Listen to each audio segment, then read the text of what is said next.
Hi, I'm JC Vaughn from Scoop and the Phantom Advisory Network, here with Vincent Zurzolo, Chief Operating Officer of Metropolis Collectibles and ComicConnect.com. Vinny, obviously over the last few years, you've made a ton of record-breaking sales, most notably of which have been 3 copies of Action Comics #1 over $1 million or over.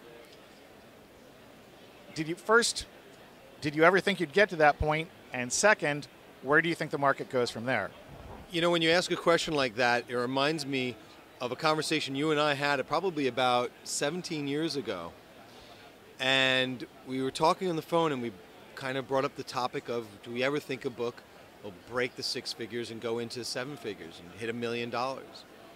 And you reminded me after we made the first $1 million sale that I said 15 years. And it was pretty much 15 years. And lo and behold, I was very fortunate to be the one who made that sale. It was a very exciting time. I'll never forget it, you know, to be able to break a threshold like that and to have the first book that sold for $1 million is just phenomenal. It's probably one of the crowning achievements for me in my career in comic books. Thus far, right? It's one of them. I mean, I'd say the 1.5 and the 1.1 for an AF-15 and the 2.2 for the Action 190. It's pretty exciting. Every one of them is special. One thing that I think beyond the monetary gain that I made or the notoriety that I made from the sales is I feel also that it helped to elevate the hobby. And it took us into the next level. Whereas I used to tell people that I felt like comic books were still in their infancy.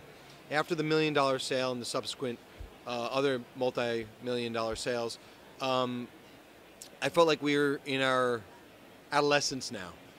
And I think we still have so much room to go. And I think it's just a matter of time before we hit the bigger numbers and where people won't be as shocked or surprised to see a book sell for $1 million, $2 million. We've had the books that have reached $1 million. We've also had some comics that are very secure at 6 figures.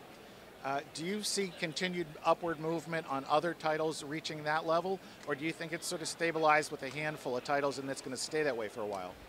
I think that there are going to be more books that are going to hit those types of marks. For instance, recently we sold a Hulk #1 in CGC graded 9.2 for $320,000. Now that blows the previous record out of the water. I don't even know what the previous record is, but it wasn't anywhere close to that.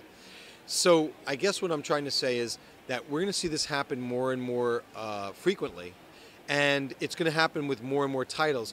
I believe that Hulk, what happened with that book is that it had the right buyer at the right time and the right seller at the right time. And what was interesting about it is when you looked at the marketplace for that book, there's only 194, which is tucked away in a collection. There's 4 9.2s.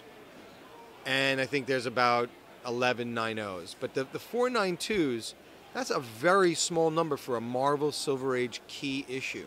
So when you see that, people realize this is a scarce book. In my opinion, Hulk #1 is probably the rarest in high grade of the Marvel keys. So now what's going to be next? I don't know. But, you know, could it be in another 5-10 years, Tales to Astonish 27? Could it be in another 5-10 years, Strange Tales 110? Who knows? It's really going to be interesting to watch the growth of the market. My feeling is that we really have not even hit the tip of the iceberg. We have a lot of room to go, and I think there are a lot of great books out there that will appreciate and value. We've talked about a few things in general. I want to talk about specifics. You've talked about the Hulk 9.2, the record-setting issue. What do you think is the contributing factors to it being so rare and high grade compared to the other Marvel keys of the same era? I'd have to guess that Hulk, from what I understand, I don't think he was very popular, #1. I don't think they printed as many.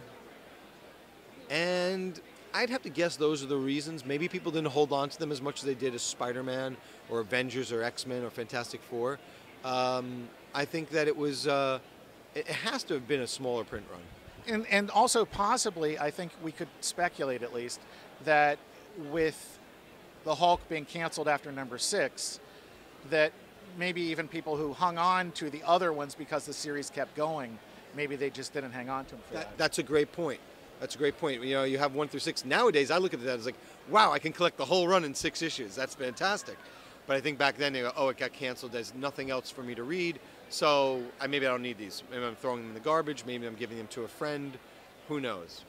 What are some of the things in the market that have surprised you the last year? I know you're a student of the market, so you're not surprised by a whole lot. But both of us have talked over the years like something really surprising just happened. What are a couple from this last year? That's